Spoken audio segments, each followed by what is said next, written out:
What's going on, everyone? Welcome to the Davidson podcast, where I get to interview amazing people and help share their wisdom with the world.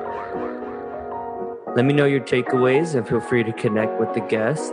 I'm aiming to build a community around coaching, self-development, leadership, where people are not afraid to be their most authentic versions of themselves. You can find us on video by searching the Davidson podcast on YouTube. Welcome and enjoy the ride.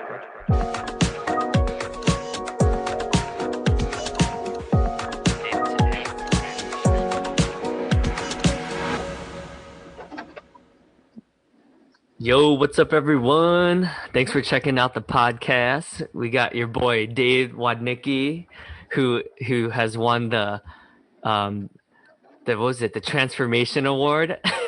I don't know. I think it was a handout for me this year, but very appreciative of it. It was the Drive the Growth Agenda Award, but I don't know how they're going to fit that on a trophy. It's way too many words.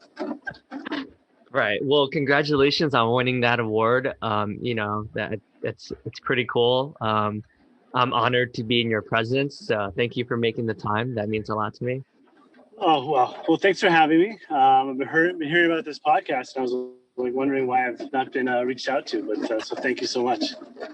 Yeah, you gotta win the award first, and then I reach out. So that's what they tell me, but thank you. Yeah, so I see here that you're a Microsoft relationship account strategist in FinServe.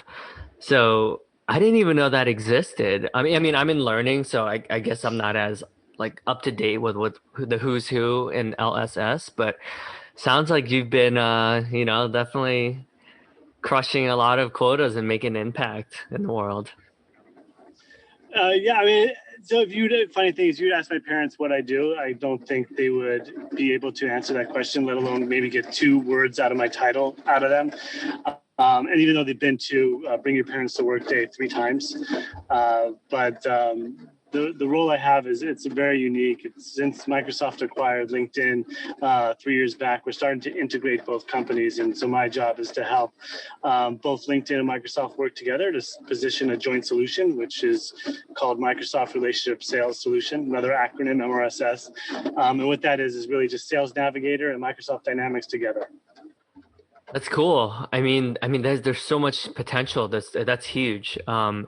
And it sounds like this is a relatively newer. So do you feel like we've barely scratched the surface and there's a lot more to go, or do you think we've made some pretty significant strides in that?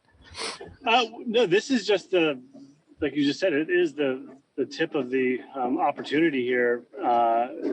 Microsoft, they're a huge company, and LinkedIn right now, Sales Solutions is the only product that is available to be sold on Microsoft Paperwork, and we are integrating it with their very large breadth of tech stack. And so LinkedIn has a tremendous amount of solutions within talent, learning, marketing, and we can, hopefully one day incorporate those solutions into what Microsoft is doing and have a joint solution and be able to grow our footprint, leverage Microsoft's relationships at scale, and essentially drive more revenue. And I think Sales Solution is kind of a litmus test of the success that we're bringing. We've been a very successful group, and I can't wait to what the future might bring for other product integrations. Yeah, I know on the learning side, Microsoft Teams, we're trying to integrate with Teams and, very, very early stages, but super excited for that. I get clients that ask me that all the time. And, I try to tease them a little bit, but, in reality, I'm like, hey, just setting expectations. It's going to be a while to have a full integration, but we're slowly getting there. So yeah, super excited for the Microsoft relationship. I mean, they're such a great company. Yeah, at the end of it, the Microsoft customers, our customers, LinkedIn's customers, they all want the same thing. They really want a 360-degree view of their customer base. And LinkedIn, we have that data. If we can kind of integrate that within Teams, within Office 365, within any of their solutions, and be able to see kind of actual decision makers in the environment that they're using Microsoft in, that's a home run. Yeah, it's interesting because I used to relate to data as scary. I'm like, oh, they have so much data.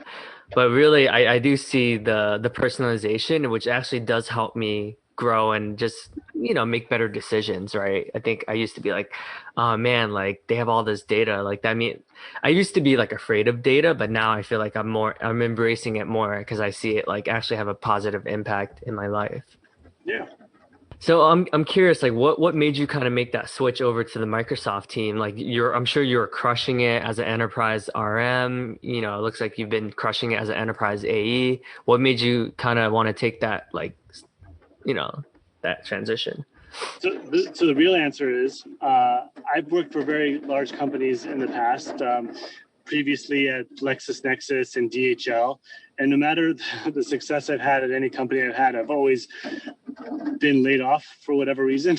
Large companies get bought by bigger companies. In the sense of DHL, we got a huge company, we got bought by a bigger company, laid off pretty much everyone in the organization. LexisNexis, same thing, even though we were a huge company. And so literally the day that we got the announcement that Microsoft acquired LinkedIn, it kind of put a panic in me. And I didn't want to get laid off. Not that it happened or will happen, but that was just kind of my experience. And I literally went to LinkedIn. I looked at Microsoft employees and searched at which ones would cover the same accounts that I had, Citibank, JP Morgan, etc. And then I reached out to them and I said, hey, Microsoft rep, I see that you have Citibank as your account. I also cover Citibank. Let's, have some synergy. These are my contacts that I'm working with in the business and in the marketing side. Who are you working with? Even though we don't have a joint product or anything, I want to see if we can leverage each other's relationships. And they're like, sure, David, come on in. So literally the next day I was in the office at Microsoft working with them and try to planning and strategize some of these opportunities. And my boss was asking me, like, David, what are you doing? I'm like, I'm working with Microsoft. They're like, why? I'm like, well, I go, they have a lot to offer. We have a lot to offer. And I go, one day we're going to have a product that's going to integrate with both companies. And that's what I want to do. And they're like, well, David, that doesn't exist yet. I go, it will exist. And that's the job I want. And so kind of like manifested this like opportunity. Not that there's a lot of great people, behind me, like Steve Sanders, and so forth, to have this vision to make this happen with Lister and all that. So I'm very fortunate to be on the early side of that. That was kind of like my strategic purpose of how I got into the job. That's so cool. So it looks like if you see something, you get it. Like you just go after it, right? Like you don't like hesitate, like, oh, like am I gonna get my hand slapped? Like you just do it, right? Yeah, I mean, like I said before, like we're in the job of just like of sales, and we're not here. We're not life or death situations here. Our job is to drive the growth agenda. That's why I wanted the award in it. And so no matter whatever you feel that you can do to generate revenue, generate opportunity, I think LinkedIn, Microsoft, they're going to have your back. We are a culture of taking chances, taking initiative, taking risk. And I love how LinkedIn embraces that for all of us. And I think that's what makes us successful. It's funny because when people think of like a big company like LinkedIn, right, or Microsoft, they would probably think the opposite. They'd probably be like, oh, it probably takes a while to get like your own initiatives or to implement stuff. But it seems like you're able to really like challenge that preconceived notion that I would say most people probably would think about like a large company like of LinkedIn size. Yeah, no, I always say don't be afraid to take a risk. Don't be afraid to do what you feel is right. LinkedIn hired you to make good decisions and act like an owner. You do what you think you would do if it was your own business, and that's exactly what I would do if it was my own business. And I approach the job every day the same. Like, if this is my company, this is what I would do. That's awesome. And it's funny you mentioned like even though you were like crushing it a lot of your previous positions, like sometimes like things are out of your control, right? And you could be like killing it and just a consistent President's Club winner, but at the end of the day, there's certain factors that you just can't control, right? It seems like, but you are like you have a positive mindset, and then like you're always bounce back. It sounds like. If you be yourself, be you, do what has made you successful, and no matter what job, what position, what industry, you're going to transcend that to the next role. That's my true belief. So if it doesn't work out in an AE role or RM role, at some point, keep doing what is driving you, keep learning, have that growth mindset, and you'll be successful. And no matter what you do, just bring that passion, bring that energy, bring that experience, and it's going to make you successful. What is your advice to more junior people who, maybe it's their first couple years in the workforce and they haven't found their voice yet, or they haven't found like their secret sauce yet. So, how would one kind of flex those muscles and kind of have a little bit more awareness into like what makes them like truly unique? So, I mean, everyone is different. I've never met two people that are identical, even twins. Like everyone has got their own persona. And let's just talk, for example, for LinkedIn employees. They were hired at LinkedIn, which is a very difficult job to get, and it's a top industry company. They were hired because they've had success at previous role or in college or previous positions, of the personality of their kind of their persona. And as a result, I always say people to be who they are. Like, don't try to be someone different. Like, LinkedIn sees you for potential. Like, embrace who you are, but also like if you can have that, Microsoft says all the time, that growth mindset, being able to learn, adapt, change. Adaptability is extremely important, especially in the era that we're in, where things are constantly changing. Like in 20 years, we had rotary phones, 20 years ago. Like, dating myself, but like things are moving so quickly, and you have to adapt and change. Like AI will be the future of everything. Cloud will even get even crazier. But that's kind of, you have to start learning those like technologies and how they can help your customers. Otherwise, you're going to fall behind. And what would you say to people who say like LinkedIn's so competitive? Like, how can I ever get promoted to a manager position? Everyone's so smart. Because honestly, like I do get that sometimes, and people say, "Oh, it's probably easier if I left LinkedIn to go to another company where I would have a higher probability of getting a managerial position." So it's a great question. I would hope that people love LinkedIn so much that they want to stay and keep on driving to whatever objective that they want. So if they want to be a manager, stay with LinkedIn, because there's so much. It's such a great company, and like I'm a LinkedIner for life until they kick me out. That's why I say that all the time, because the grass isn't necessarily always greener on the other side. I've worked at a lot of great companies, but they're all great companies. But like LinkedIn is fantastic. To answer your question, though, there are a lot of talented people, but don't worry about everyone else. Worry about yourself. Like, if you could do it, why not? Like, why can't you be successful? Just learn from all these great people. If you feel that they have something to contribute to, or kind of observe and what they're doing well and what they're not, and kind of make it your own and spin it. But 100% be yourself, and drive to what your goals are, and let management know what your aspirations are, what you want, because if you are vocal about what you want, you're going to get that objective. They're going to listen, and if you can convey like why that's important, they're going to respect that.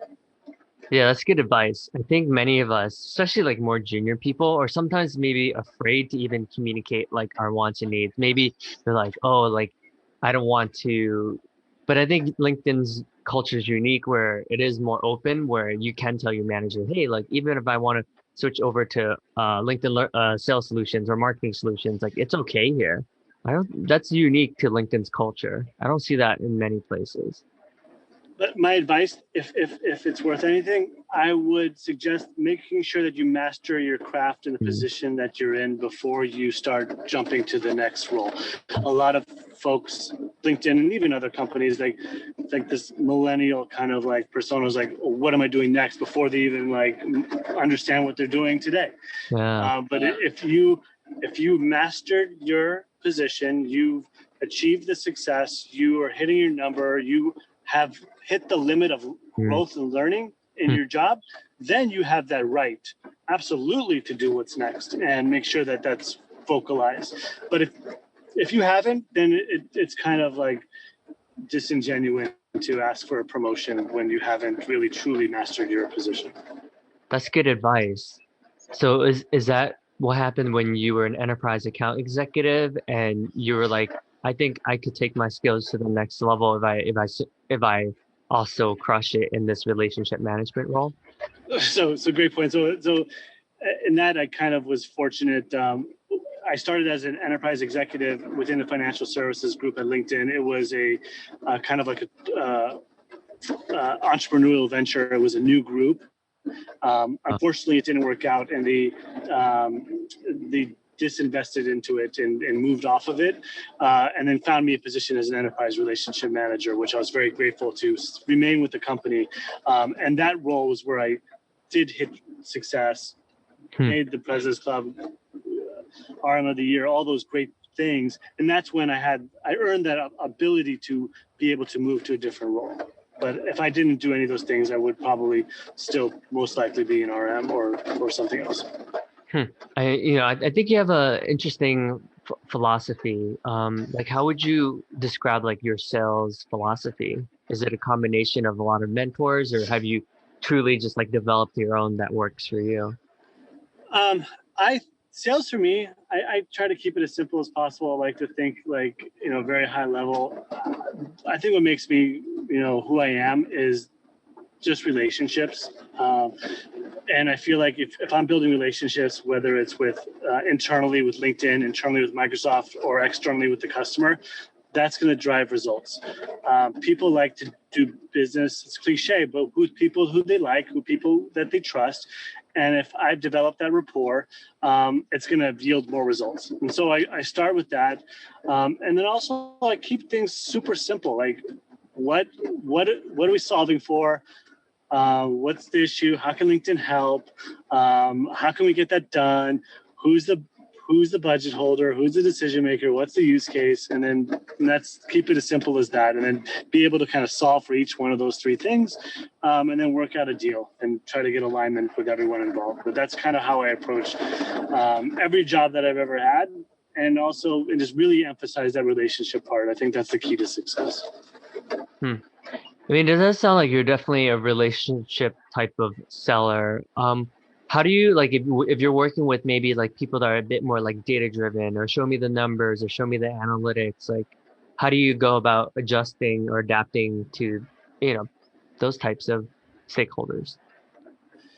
Great question. I think with anyone, obviously give them what they're looking for. I think that we have to provide that. That's table stakes. We have to show them like what is the ROI, how is this going to help them, how is it going to benefit them, what's the kind of the business value that we can help provide them. But we can do that in a way that we're developing rapport and relationship with them, and that's just by getting to know that person that's asking it at maybe at a deeper level. What's the why behind it? Try to relate in terms of like interpersonal relationship, common connection, commonality. I think that's going to kind of lower their guard a little bit. So it kind of makes it easier to take that part of the cycle to the next level. But versus just kind of like, oh, here's the Excel doc and good luck. Like that's not going to get you anywhere. But like let's walk you through it. What are you looking for? Why is that important? What are you trying to solve? What I'm learning from other customers is that this is the typical situation that they're facing. How does that work in your company? And so by you kind of showing them what it's going to help with that relationship. Yeah. Yeah, I like what you said about like understanding the why behind everything, because even data-driven people, like there's a reason why they're using the data, right? So it's just digging a little bit deeper, so you have more context as to like what exactly why are they asking you for this, so you could be a little bit more targeted.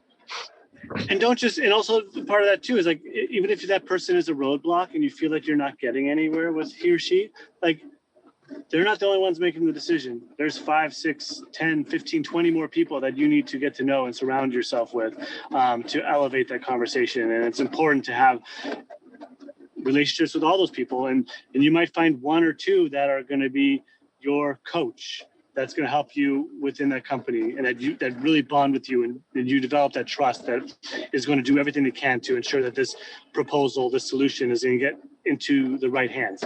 And that I encourage everyone to kind of find out who that coach is or that mobilizer for you, because that's really going to drive the initiative versus being with one data analyst that's really probably not going to get you anywhere anyways. And what are your thoughts on, I think you briefly mentioned this, but what if there's like that one blocker or that one person for some reason doesn't seem to be like answering your emails or just a little bit slower about getting back to you? Like how do you go about like really trying to get on their good side? Well, you can either the simple answer is to find somebody else that will talk to you and engage you. But if you were stuck with that one person, approach it differently. I'm never about like following up, like, hey, did you get a chance to look at that? Like, no, I don't care. Well, leave me alone. I have 1,000 vendors trying to sell me something. That's not providing value. But if you reach out to them with something that's valuable, like another piece of insight or a challenge that you discovery that you found because you talked to one of their reps, Uh, and this is an issue, and then you reference that. Well, I spoke to Joanna on your team, and hmm. she mentioned that she's really struggling with some of the information that is provided to her in terms of contacts, and she feels like it's outdated, and she tried LinkedIn and found that this is helpful, and this is a quote from her. But if you have like 2, 3, 4 examples of that, Hmm. that changes the narrative. That's awesome. So it sounds like you're creative. Like you'll find a way somehow, right? And sometimes people kind of give up a little bit prematurely, maybe, right? Maybe like so how do you know when like you should kind of just like, all right, this is not a good use of my time, and when it's like, all right, maybe I'll try a different avenue. So I never really give up. I never, even if you say no, it's kind of just, Huh. there's always a way until they tell me, David, F off. Like, it's never going to happen. Like, Huh. stop emailing me, which is never, no one's ever really said that. But just find different people to engage with, different people to talk to, find that use case, find that business value. If you truly believe this is an opportunity. If there's no opportunity and the company is stuck in their ways, then, channel your efforts into another company, another book that is going to help you get there, because every rep, they don't just have one account. I think most of your audience doesn't. They have multiple. It's okay to move off to another one and wait for the timing to be right on that other one. I don't know if this is true or not, but I've heard through the grapevine once that they say sometimes financial institutions are a bit slower or not as quick to make decisions as like maybe some of the other industries. Do you find that to be true? Uh, that's true. The financial services are very risk adverse. They tend to build their solutions more often than not. They tend to not want their information in vendors' hands. They also are very compliance regulated. However, they see the world in front of them. They see what their competitors are doing. They see that there's a digital transformation that's happening, and that banks are going more online versus in the retail branch, and so they have to listen to what's available to help them. And if we have a solution that can help their employees, build better relationships, prospect faster, integrate with their current tech stack, then they'll be willing to kind of see what is out there. And especially now with, COVID, the game has changed. Like, they can't do what they were doing anymore. They have to figure out ways to get in front of their customers. And LinkedIn, Microsoft, we have solutions to help them with that. And they can't ignore that. Hmm. Yeah, it's interesting, right? The last 6 months or 7 months or so has really accelerated. I mean, digital transformation was happening anyways, but even the last 7 months, it's really has like accelerated that even more. It's crazy.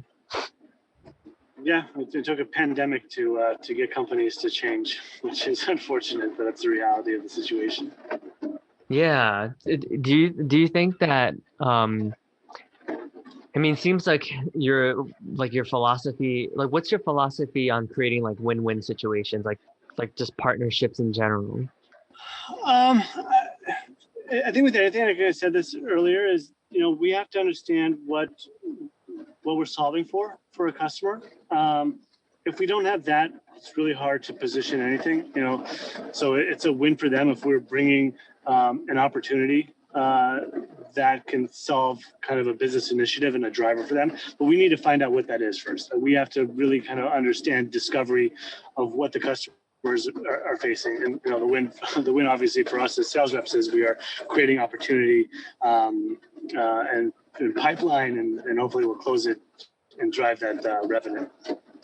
Do you read a lot of 10Ks? Like, do you look into that sometimes to try to find like different initiatives or find alignment amongst some of that? Yeah, as an RM and as account executive, I did look at their annual reports and try to find a quote. What I would do is I would look for anything that talked about social selling or customer engagement, and search the report for that, and then find a quote that maybe a managing director said, and then use that as like an outreach in my a prospecting effort in an email. Michael Johnson said this, last year, and actually, this is something that we can help with, et cetera. But it's taking what they're saying and translating it to what we can offer them as a kind of a segue to get them to pay attention to like a cold outreach. Right. Interesting. And then how do you know when to go like a one level lower if you like have been like trying hard to get, like the top? Like, what's your thought process around that? I think that you can always benefit from groundswell by talking to any rep. They'll be willing to give you your time. And I think if you collect these stories, position it and bubble it up to manager, directors, VPs, they're going to listen because they ideally want to listen to their people, and they'll listen to you because this person's doing their homework. They understand my business. They're reaching out. And you might get your hand slapped here and there saying, David, stop talking to my reps. We're not interested. That can happen. But until then, keep driving that opportunity, because that's going to help kind of elevate the conversation, allow you the right to talk to some senior leaders. Yeah. Yeah, it's interesting. Like, I like what you said about like how you just never give up. Like you always find a way. It's like that's interesting because I do think that's what separates like some of the top reps from, maybe some of the middle of the pack reps. Like the fact that you'll find a way no matter what. Like that's inspiring. I don't think that's not everyone's default, because I think humans innately want to feel accepted. Like we don't like being rejected. If you want to do sales and you're afraid of rejection, it's probably not the right position for you, because that's 90% of the job in sales is rejection. But the sooner you get a no, you make it faster to get a yes, as the cliche in the book say.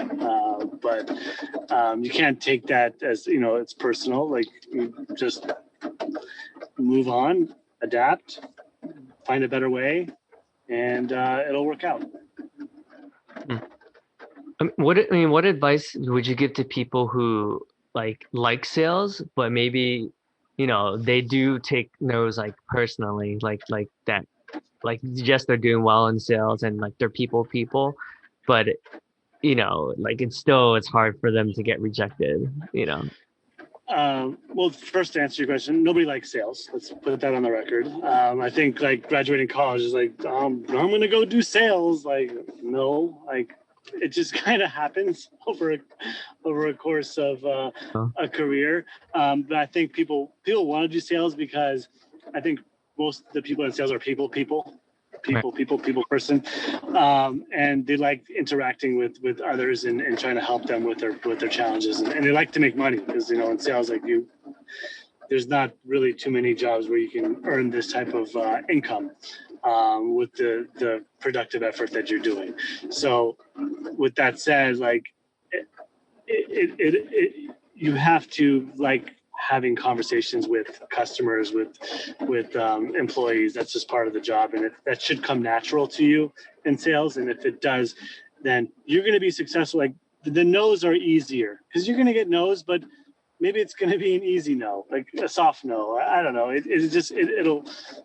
It'll approach it, but you ask why is it a no, and once you learn that why, okay, now I know what I need to get that to a yes. And it might not be now, but it might be, 2 weeks, 2 months. Let me kind of position that and constantly kind of reinforce what we're missing, because it's a no because I didn't solve their problem. Mm, yeah. Yeah, it sounds like you truly, I think that's what's cool about LinkedIn. Every leader you meet, before they give any advice or before they do anything, they always want to take a step back and truly just learn, like, okay, what is it? It's pretty cool to see that. Not I don't think not every company is like that, but it seems like every single LinkedIn employee is like that. What's great about LinkedIn is we're all out to help one another. And that's rare for most companies. And that's truly, I think, a competitive advantage for LinkedIn and Microsoft, is that there's no kind of competitiveness. We really, truly want everyone else to succeed. We'll join calls, even though it's not our call. We'll help with decks, we'll help with strategy, we'll collaborate on internal meetings, learn kind of like best practices, have like microsites that have all this information. That's all being shared, and our voice is helpful. And I think that's kind of what makes us better and stronger, because we have like, it's not just we're out on an island, we have 2,000 people that are kind of helping us along the way. Yeah, that's a good point. And I feel like since you work with a lot of Microsoft folks, like what's the Microsoft culture like? Like, It's very similar to ours. I think if I had to kind of like put it in one thing, I think what I like about Microsoft, and I think how LinkedIn is going to benefit from it, is that they really think bigger and more strategic, and their deals are a lot larger, because they feel like everyone at the company should have this software. Everyone should have Office 365. Everyone should have Dynamics 365. And so everyone should have LinkedIn. Like, why not? Why is it only 10 people or 100 people? It should be every employee. yeah. And so well, we have to like kind of like start thinking that way as well, and help kind of solve for that, versus like, just for this group, it's going to be okay. Well, why would it only be good for these, but not for everyone else? That's not fair. You don't give Microsoft Word to just 5 people, not to the whole company, or Excel or whatever. So that's how they think. And I think that's how we're going to drive to larger opportunities. So how can we start to shift that, right? Like how can we start thinking bigger, like more holistically? Like what are some action items that LinkedIn employees can take? You have to elevate the conversation and start talking to more senior leaders. That's really what it is. Like if you're talking to just a manager of a team of 10, then you're going to get a deal of 10. If you're talking to a division leader, and that's only division's only 50, you're going to get 50. But if you're talking to CFO, CEO, head of sales, you're going to get it for the whole company. Yeah. And a lot of LinkedIn reps, they focus on, just the opportunity in front of them, and not take a step back and look at the broader picture. And I think that kind of change behavior is going to really drive the larger deals. Yeah, that's good advice. Well, Dave, I really appreciate you taking the time out of your busy day. I know it must be busy for the Driving the Growth Agenda winner. So I appreciate you making the time, and that service mentality is very evident. You got back to me so quickly, and I'm sure you have many other better things to do. So appreciate this. This is well worth it, and I appreciate you taking the time and the great questions. I hope it was valuable for your listeners, and I can't wait to see how this fares. Cool. Thank you. Have a good weekend. You too. Bye-bye.